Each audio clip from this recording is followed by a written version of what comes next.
Hey guys, welcome again to another My Two Cents DNA podcast, where we talk with leaders in business around the most relevant topics today. And this one is actually really special because as most of you guys know, I'm a customer experience guy. I've been director of customer experience in the past, did a lot of roles in that perspective, but I haven't really been talking in the past year about customer experience. But now I have a really great guy on the other side, Hussein, who is, if you look him up, you will see that he's one of the top influencers in respect to customer experience, and he has an impressive track record working for leading brands like Red Bull, now for Nissan. Um, he has such a cool achievements, which we will touch later on in this podcast. So Hussein, welcome in, and so thank you for joining me in this podcast and sharing your experience. Thank you very much, Rahim. It's a pleasure being here. And I gotta say, this is Rahim and this is Hussein. Don't confuse us. We look very much the same, but we're very much different. Brothers from a other mother. Exactly. But similar minds, similar minds. Hey, I was looking online, and you have been talking a lot around Nissan. You did an amazing job during COVID when basically the garages and the dealers were empty. People didn't want to buy cars anymore, or they want to buy cars, but they couldn't get to the dealer. You did an amazing change within Nissan and implemented a real cool digital story. Today we're not going to really talk about that story, but if you guys want to learn more about that, I will put some links in the comments below so you can figure out and you can check those videos on YouTube. What I want to talk about is the holistic view on customer experience because with everyone I talk to, when I talk about customer experience, they tell me, Rahim, that's our customer service department, or it's our marketing department. They're busy with customer journey, and I always thought that in the time I was a director of customer experience, because customer experience is the end-to-end customer journey. It's linked to your employee experience, your digital experience, but customer experience is the whole organization. And this is a topic I really want to talk to you about because I think at Nissan is a great example how you touch the end-to-end process of that customer experience and got all those stakeholders involved. So let's That's talk about that. that's an amazing question, Rahim. I'll tell you why. When I started at Nissan, I initially started heading digital marketing. And then after a couple of months, what happened is a global restructuring, and where I was given the option either to stay in digital marketing or to set up customer experience. It was a no-brainer. I decided, you know what, let me jump into a new territory, something fresh, something new. And when I started that, and I used to walk down the hallways in the office, and they would tell me, "You're the new guy, right?" And I would go like, "Yeah." And they're like, "What do you do?" I'm like, "I'm heading customer experience." And they would tell me, "Oh, so you're responsible for customer service and the call center." I was like, "Not really. This is just a small part of what we do." So there's a lot of miseducation out there about what customer experience is. You see, it started as being a buzzword, and everybody started using that word without really understanding what does customer experience stand for. And you're absolutely correct. Customer experience, even though like I'm heading the department in the organization, I'm only one part of all the pieces of the puzzle which actually are involved in customer experience. So my title might be customer experience, but I'm actually just one small fraction of it, because the success of that department doesn't rely on Hussein. It relies on a cross-functional, Absolutely. team working together. Be that from the sales team, the after-sales team, so on and so forth. So collectively, all of you guys need to work together in order to provide that end-to-end customer experience. Because Yeah, but you then see, we are getting towards the discussion. Now we're getting towards the discussion. Because yeah, what all those teams will say, that's not my responsibility. So aha. how do we get to the point that we are as team collaborating with one team, one mission, one vision? You How do we see, get to that point? you see, that's again, you're hitting on the right nails over there. So when it's a small company, everybody's working together, everybody's collaborating. The more a company grows, the more it falls into the trap of its own silos, where every single department, rather than looking at the big picture and working towards the bigger objective of serving the organization and the customers, they just care about meeting their own KPIs, regardless of what's happening outside their department. And that's a very big challenge. When departments start working in silos, this is where you'll start having disconnected journeys for the customer. And this is where you will end up spending more money than what you're supposed to. This is where you will start having multiple products done by multiple departments that serve the same intention or objective. And the way we did that is we created something called a customer experience steering committee. So what we did is we went to every single department, we pitched to them what the customer experience team is trying to achieve. And the interesting bit about it is that we asked them to nominate one person in their department who will become the champion of customer experience for their function. And so after we got a champion from every single department, they sat with us on the customer experience steering committee table. We meet together once a month where every champion is supposed and is expected to share what their department is doing. And that way you ensure everybody knows what every other department is doing. And this is where you start connecting the pieces of the puzzle together. And this is where you ensure that the customer is at the heart of everything that you're doing. And let me tell you one thing. I love that, because that's the biggest gap. If you talk about Absolutely. getting stakeholders from different teams involved into the total plan and building that plan together. Absolutely, 100%. Look, you have no idea how many times, for instance, I got emails from two different people in the same organization. Uh, Excuse me, your colleague just sent me that email. Why aren't you guys talking together? You see this Yeah. frustrates customers. Or even imagine that I filled a form, I sent it, the call center calls me, they validated the form, great, and they will tell me a sales consultant is going to contact you.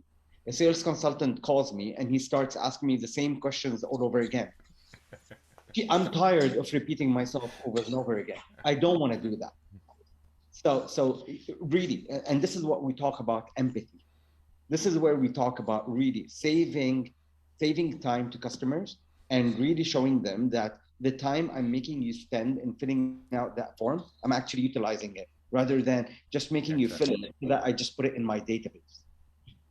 Exactly. Well, this is really a hot topic because I've seen it in the past many times. I did quite some Salesforce.com implementations end to end, where we not only looked at sales but also service, marketing, and all the different teams.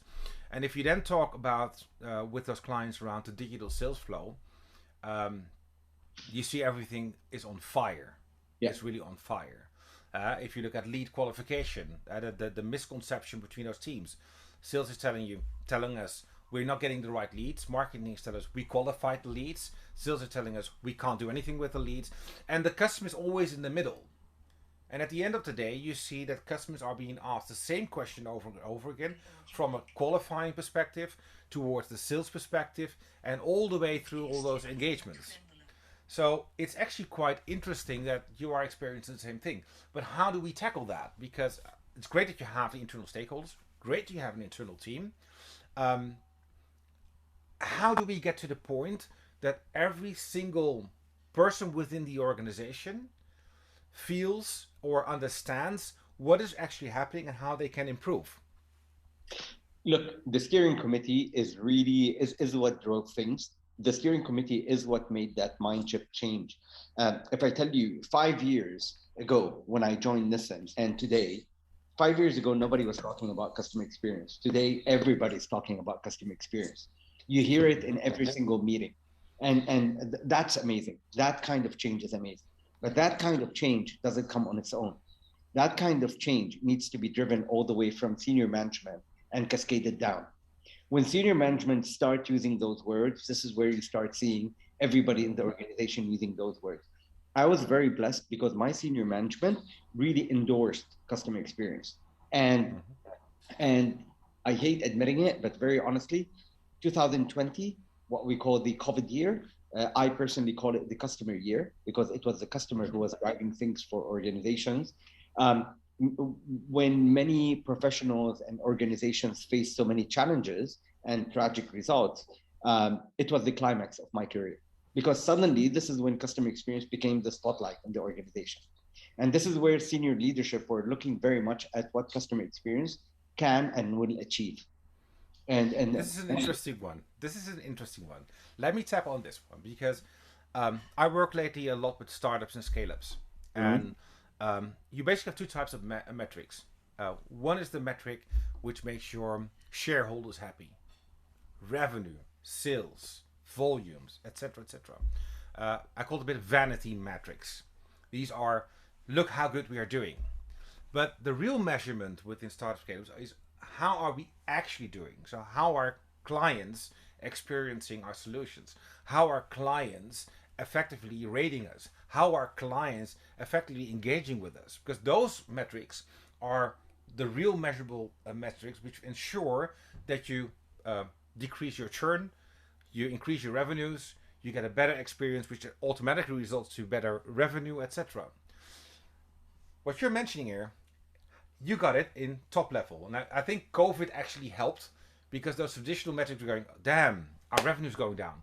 Damn, we have less showroom visits. Damn, we are converting less cars, etc., etc. But those vanity metrics are only great for shareholders. Now look at the other metrics for the organization.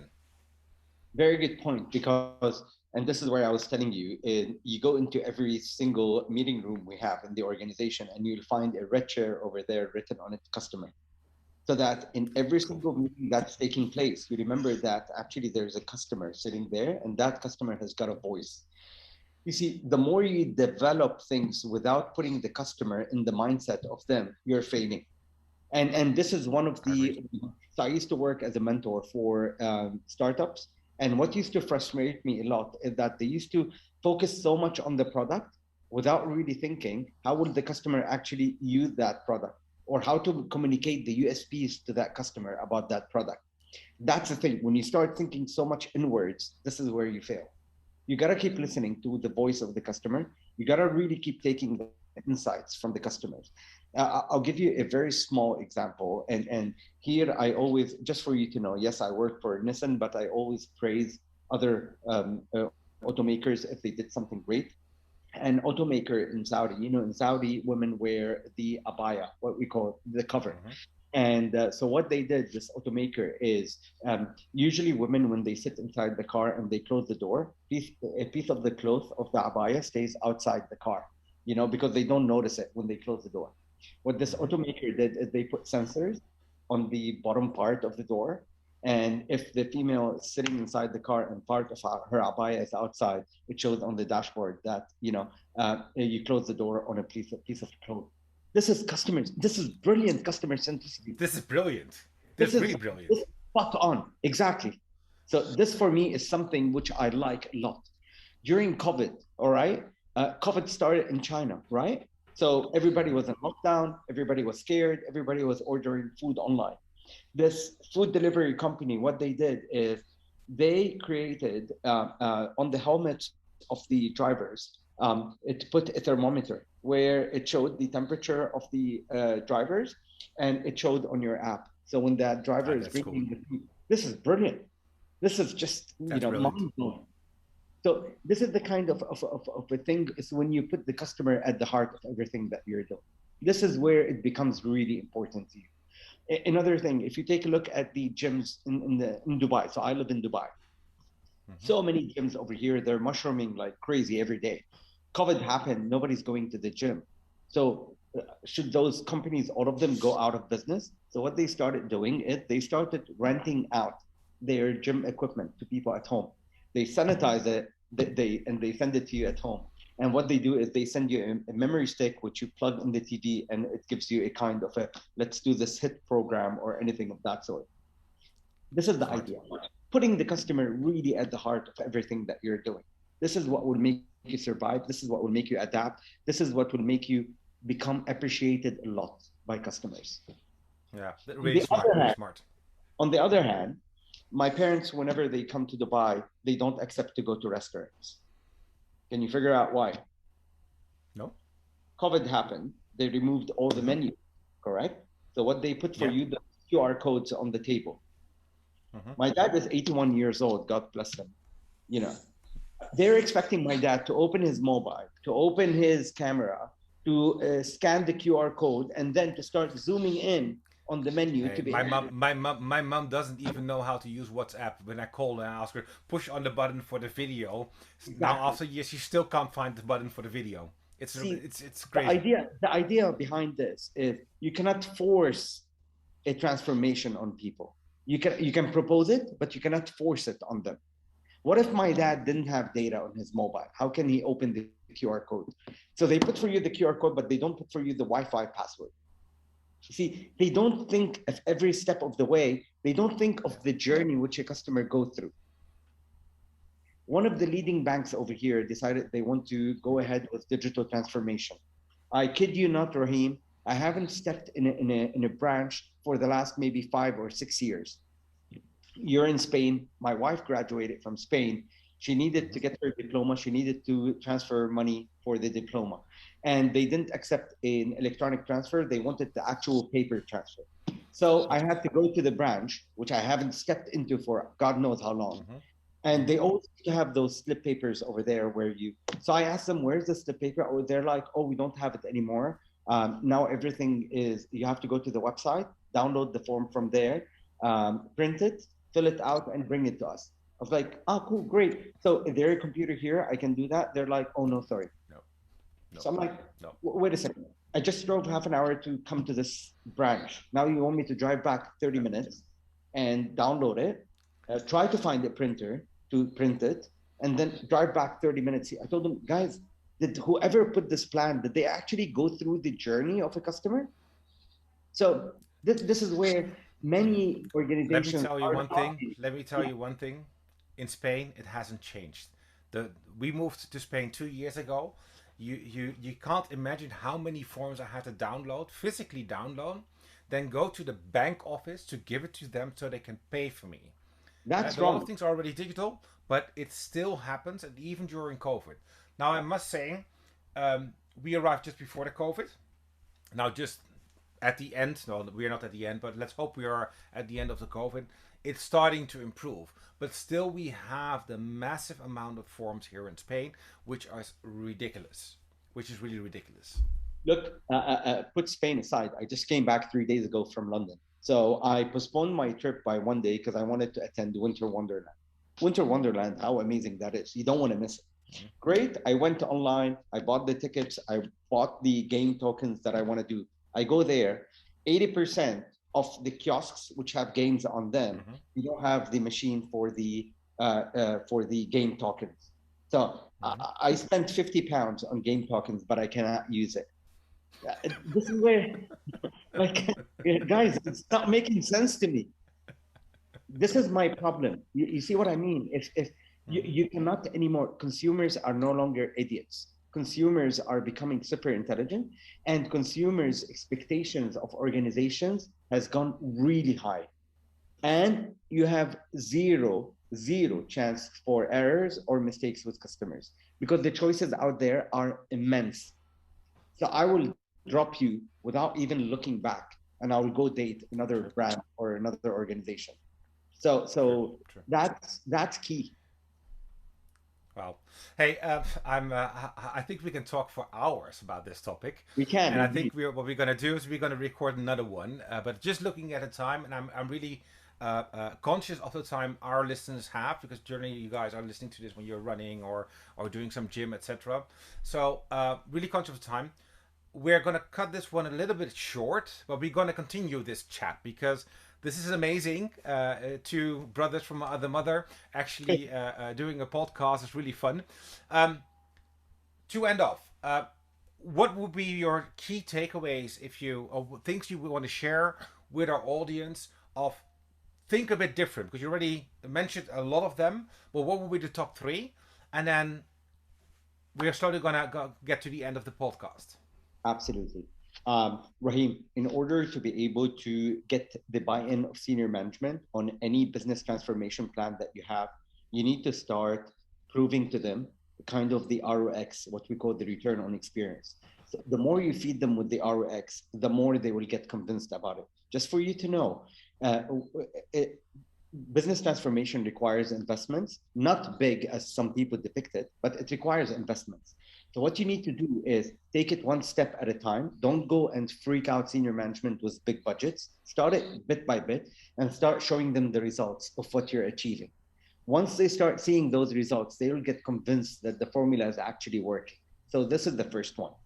Number two is don't go screaming out that you are undergoing a massive business transformation or digital transformation if you're not yet ready, because you will set the expectations so high and customers will end up being disappointed. Number three is break the silos in the organization. It's extremely important. Breaking the silos is something really, really immense.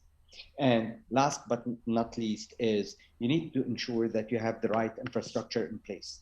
Without the right infrastructure, this is the starting point for anything that you will do. So systems connectivity, infrastructure, this is what will be enabler of any plan that you have in mind. Exactly, it's the foundations. If your foundations are wrong, nothing will work. Exactly. We've seen that in the past with many of the programs we've been doing. And for the people who are listening, I have been part of a lot of reinvigoration programs where they implemented solutions which were not designed towards what the clients actually needed. They were generally designed to not even resolve internal issues, but they were designed from a perspective: what do we do now, and what are we missing, instead of what is actually the experience we want to achieve when we go live, because that's the topic when implementing something new. Hey Jose, this was amazing. It was really fun also. I really enjoyed it. So if people want to connect with you, if they want to have more information, they want to share information, they want to collaborate, how do they contact you? The best way is usually through LinkedIn. I use it massively. So every single day I populate an article over there. Just type Hussein Dajani and you will find me over there. And yeah, that's I usually answer everybody who sends me a message.